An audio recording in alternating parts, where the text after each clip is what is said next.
গ্রাম ছাড়া ওই রাঙামাটির ঘর, আমার মন পোড়ায় রে। আমি রয়েছে এই মুহূর্তে একটি সাঁকোর উপরে। জি, এটা হচ্ছে গ্রাম বাংলায় এটাকে সাঁকো কিংবা চার বলা হয়। আমি এই মুহূর্তে রয়েছি একটি সাঁকোর উপর, গ্রাম বাংলায় এটাকে বলা হয় চার। দেখতে পাচ্ছেন, আপনি শহরে বসে যদি হচ্ছে এরকম একটা সুন্দর সাঁকোর কাছে আছেন, তখন আপনার একটু ভয় লাগবে, আনইজি ফিল হবে, এটাকে কীভাবে পারাবো। কারণ শহরের মানুষরা বেশিরভাগই হচ্ছে আপনার সেতু দিয়ে পার হবার, সেতু কিংবা ব্রিজ দিয়ে পারাপার হতে অভ্যস্ত। কিন্তু গ্রাম বাংলার এটা হচ্ছে একটা সৌন্দর্য যে আমি হচ্ছে একটি চার পাড়াচ্ছি। দেখেন, জি, কত সুন্দর দেখতে পাচ্ছেন।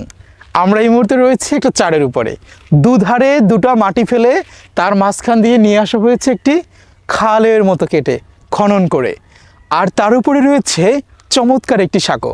জি, যে সাঁকোটির উপরে এই মুহূর্তে আমি রয়েছি। দেখতে পাচ্ছেন কতটা চমৎকার, কতটা সুন্দর, কতটা ফিল দিচ্ছে।